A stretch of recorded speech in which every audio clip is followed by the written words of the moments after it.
একজন ব্যথিত বিধবা চিৎকার করে বললেন, বেদনা ভরা হৃদয় নিয়ে আমি আমার স্বামীকে হারিয়েছি, আমি প্রভুর সেবা করেছি, এখন পাওনাদাররা আমার ভালোবাসা করে নিচ্ছে। কিন্তু ঈশ্বর বিশ্বস্ত, তিনি কখনো ব্যর্থ হন না। যারা তার উপর নির্ভর করে তাদের কান্না শুনুন।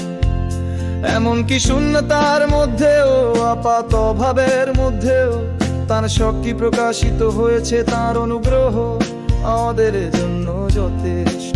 ফুলদানি আনুন, অনেক ফুলদানি, দ্বিধা ছাড়াই তেল বইবে, উপচে পড়বে। ভবিষ্যৎ দেবতা কখনো ব্যর্থ হন না। ছোটটাকে গুণ করো, ঘর ভরে দাও। বাক্যে বিশ্বাস করো, প্রভুর আনুগত্য করো, তার ভালোবাসার মাধ্যমেই অলৌকিক ঘটনা ঘটবে।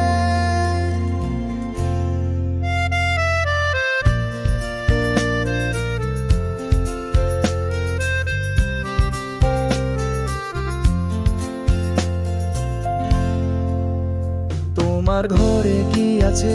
নবী জিজ্ঞাসা করলেন। শুধুমাত্র সামান্য তেল বাকি আছে। যাও, পাত্রগুলো নিয়ে এসো, কারো কাছ থেকে ধার নাও, আর স্বর্গে যে অলৌকিক ঘটনা আছে তা দেখো।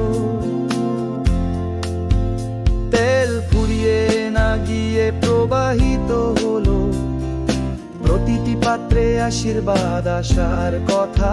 তার যা কিছু ছিল ঈশ্বর তা থেকে প্রচুর পরিমাণে দিয়েছেন।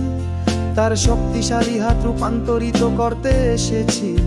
ফুলদানি আনুন, অনেক ফুলদানি, দ্বিধা ছাড়াই তেল বইবে, উপচে পড়বে।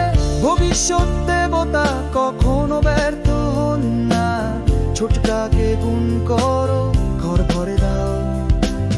বাক্যে বিশ্বাস করো, প্রভুর আনুগত্য করো, তার ভালোবাসার মাধ্যমে অলৌকিক ঘটনা ঘটবে। যখন সবকিছুরই কোনো সমাধান নেই বলে মনে হয়, সে কান্না শুনতে পায়, হাত বাড়ায়। শূন্যতা থেকে সে জীবন তৈরি করে, শূন্যতা থেকে সে অস্তিত্ব তৈরি করে। অসম্ভবের ঈশ্বর এটা ঘটান।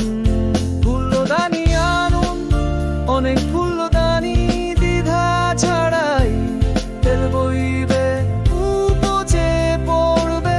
ভবিষ্যৎ দেবতা কখনো ব্যর্থ হন না। ছোটটাকে গুণ করো, ঘর ভরে দাও। বাক্যে বিশ্বাস করো,